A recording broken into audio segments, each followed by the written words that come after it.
pueblo en la clase política aumenta dramáticamente tras los recientes escándalos de corrupción. Sin duda la Costa Rica del futuro clama por nuevos líderes. Este y otros temas los abordaremos hoy aquí en 7 días. Los errores se pagan caro. En la frontera norte, ticos y nicas pagan los platos rotos de una deficiente demarcación de la línea divisoria. Hoy, los cambios en los mojones provocan serios problemas para familias enteras cuyas tierras están en peligro. La decepción por la política es evidente. Más de la mitad de los costarricenses dice que no piensa votar en las próximas elecciones. Casi la mitad dice no tener partido político. ¿Hacia dónde va Costa Rica? ¿Están los partidos tradicionales condenados a desaparecer? Un valioso tesoro se esconde en los bosques de Costa Rica. Un hongo silvestre pero comestible es un caro manjar en las mesas de los europeos. Descubra este precioso producto que hace el deleite de los más exigentes. Nos separamos ahora por unos instantes y ahorita volvemos para empezar.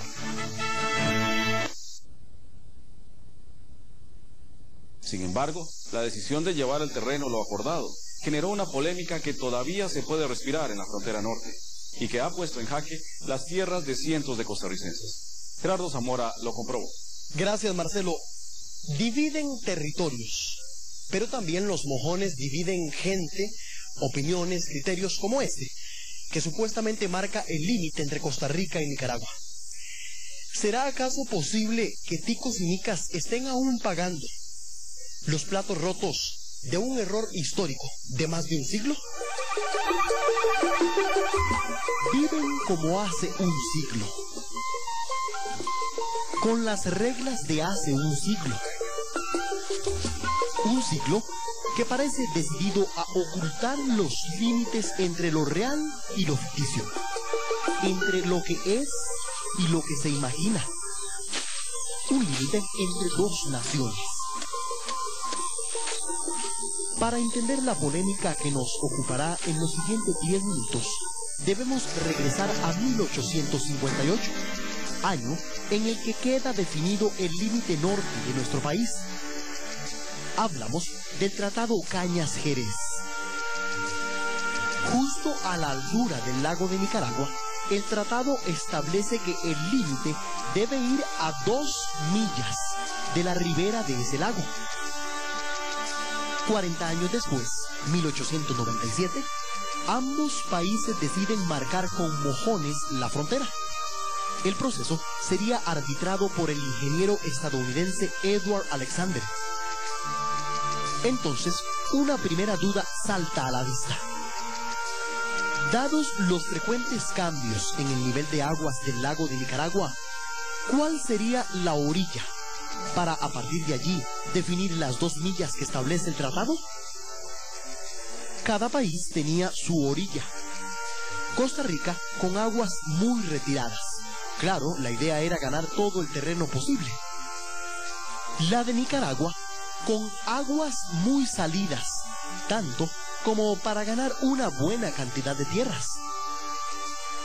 Salomónicamente el árbitro escogió una ribera promedio, un nivel de aguas de 106 pies. Los dos países aplaudieron la decisión. Ahora sí, todo estaba listo para que una comisión binacional de ingenieros, conocida como Comisión Alexander, levantara los mojones siguiendo esa línea imaginaria. Entonces llegaría la polémica.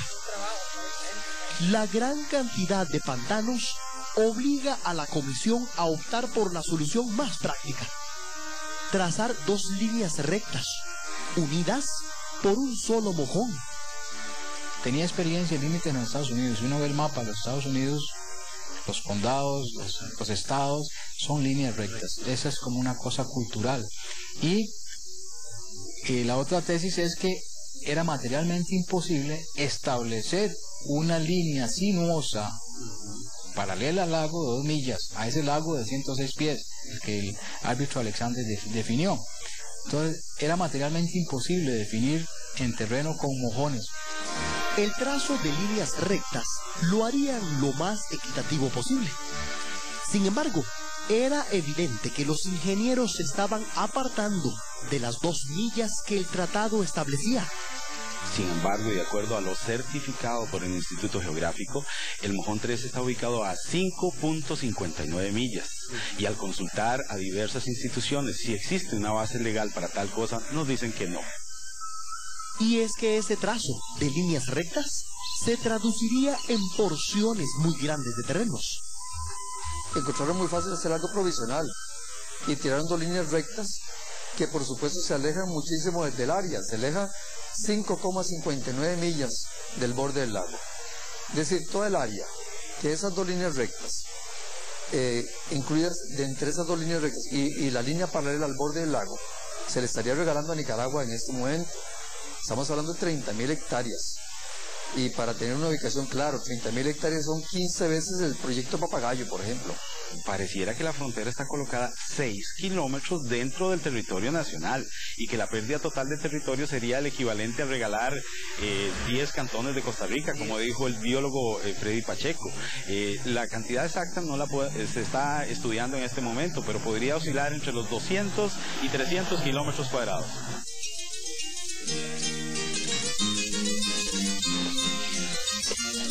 Quisimos ver de qué nos hablan todos estos señores. Solo basta avanzar unos kilómetros después de Upala Centro para entender el porqué de las líneas rectas. El acceso a la zona fronteriza es aún casi misión imposible.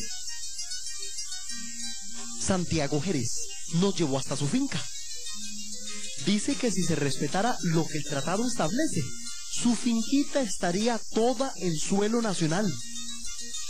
Este mojón, colocado por autoridades de ambos países hace pocas semanas y que confirman las polémicas líneas rectas, dividió su propiedad en 2. Anteriormente la finca mía, esa finca estaba toda en Costa Rica. La frontera pasaba más o menos a 700, 800 metros. Y ahora de la parte de la finca me quedan como unas 5 manzanas en Costa Rica y todo el resto en Nicaragua. ¿Y quiénes pusieron los mojones, saben? Initel de Nicaragua. Ajá. Unos personeros del MOP por parte del Instituto Geodésico Nacional. Y es que los recientes amojonamientos visualizan ese límite que los upaleños creían tener más lejos. Cientos como José Lorilla temen por la suerte de sus tierras. Y ahí, pues ahí nos pusieron unos mojones aquí de viaje, aquí adentro, que eso nunca lo habíamos visto, esos mojones. Se sabía pues que había una imaginaria pues allí, ¿verdad? Donde se pasaba, pero no había mojón ni nada. Ahora están esos mojones pues que ya es una cosa seria pues. Se metió, sí, de viaje para acá, sí, está metida la línea, de viaje se vino para acá. Sí, claro. Sí, claro que sí, de lo que conozco yo en ese tiempo que vivo, está metido. Las autoridades locales cuentan por decenas los testimonios como el de don José. Hay un error histórico y como gobierno local nosotros estamos interesados, y no interesados, estamos metidos ya en la pelea para defender lo que creemos el territorio que ha perdido Upala y que ha perdido Costa Rica. A raíz de situaciones que se dieron en el pasado, estamos obligados a pedir una rectificación, a pedir una revisión. Yo creo que solo los ríos no se devuelven. Y es que el levantamiento de más y más mojones continúa. Para los vecinos de al menos 10 pueblos, es la confirmación de un error histórico, pues la frontera debe estar a solo 2 millas del lago. Recientemente el colocamiento de una serie de mojones para establecer los límites ha traído como consecuencia nuevamente que los habitantes de la zona estén preocupados y que los habitantes de la zona hayan solicitado la intervención de la Defensoría. Es entonces cuando el tema de los mojones no es solo un asunto matemático, de cálculos. Toca también la vida diaria de al menos 15 pueblos fronterizos, unas 2.500 personas, que creyendo estar lejos de la línea limítrofe, se levantaron, pero que también, en virtud del aparente error histórico, hoy están sobre el mismo límite. Justamente esto ha deparado en situaciones dramáticas. pues la legislación establece como inalienables los 2 kilómetros a ambos lados de la frontera. Por esa razón, hace 4 años, los 200 pobladores de México de Upala estuvieron a punto de ser desalojados y ver derribado su EBAIS, su escuelita, sus viviendas. Que decían que nos iban a sacar porque no teníamos derecho a nada, que aquí lo que habíamos era violado un territorio. ¿Y es cierto eso, no? Pues nosotros no lo hemos violado. No. Hemos venido laborando únicamente por el desarrollo de la comunidad y del país. Fueron semanas en las que dormir era un sueño. Los ancianos de nosotros no dormían, no comían, se deprimían de saber de que sus pueblos donde habían nacido hacía casi 100 años, de la noche a la mañana van a demolerle la escuela, la iglesia y todo. Y con el insomnio, las posibilidades de una salida violenta aumentaban. Pensando que decían que venían a desalojarnos, que iban a botar las casas, que aquí, que allá, y que no. Y todo el pueblo pues estaba decidido a no salir. Decían que muertos primero, pero no abandonaban sus tierras, lo que tanto los había costado, mejor dicho, a todos. Para fortuna de sus habitantes, la decisión de la Procuraduría de desaparecer estos poblados fue detenida a tiempo. Hay que establecer una lógica real y una realidad que es que esta gente vive ahí, que esta gente cultiva y de ese cultivo viven, que esta gente ha tenido todos sus familiares viviendo en esta zona desde hace muchos años y que por lo tanto no es justo que ahora se les venga a decir ustedes están en una zona donde no pueden construir, vamos a derribar todo lo que han construido y tomen las maletas y váyanse de donde están. Estas líneas rectas tienen más de un siglo. Es la interpretación que un árbitro y un grupo de ingenieros de ambos países hicieron del Tratado Cañas-Jerez. Interpretación sujeta a las condiciones naturales de una impenetrable montaña. Pero la pregunta que muchos hacen hoy es: ¿será posible corregir la demarcación tal y como lo establece el tratado? Así como Nicaragua valora el Tratado Cañas-Jerez, tanto que cada vez que hay conflictos con el río San Juan, lo primero que nos dicen, el río San Juan es nicaragüense, Costa Rica solo tiene libertad de navegación y ponen otros requisitos.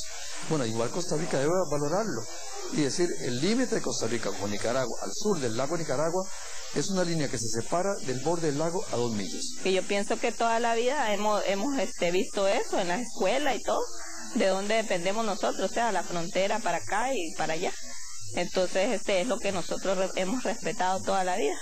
Y es lo que ahora estamos tratando de que la gente, de que el gobierno vea y lo revise. Que se diga que hay tantas millas que sobrepasan el derecho de uno de los dos países y no se resuelva adecuadamente es sembrar sin duda alguna tempestades para el futuro. Para otros, el asunto es ya materia juzgada. Materialmente, lo que es el Tratado Cañas-Jerez y esta concatenación de hechos, los laudos de Cleveland y las actas Alexander, los laudos Alexander, pues prácticamente uno debe entender que es materia juzgada, es materia arbitrada. Para eso fue ese proceso. Es muy complejo pensar hoy, llamar a una mesa de negociación para discutir otra vez el límite entre Costa Rica y Nicaragua.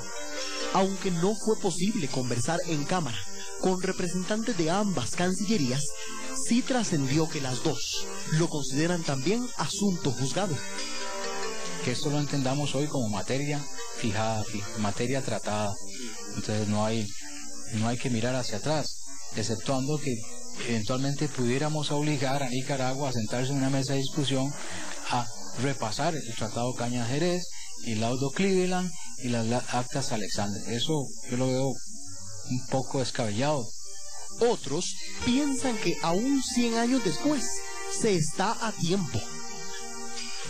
Yo no quiero que mis nietos me reclamen que si esto sucedió en una época en donde yo estoy activo, que por qué yo no hice algo por la patria. Sí, entonces yo me dispuse a conseguir una copia de la acta de Alexander, el sacrificio de mi dinero, porque las actas de Alexander no existían en la Cancillería. Entonces, yo creo que la patria es lo máximo. Las gestiones de muchos pobladores prometen seguir, alcanzando incluso organismos afuera de nuestras fronteras, porque cientos son los que aún viven como hace un siglo, con las reglas de hace un siglo. ¿Hacia dónde va Costa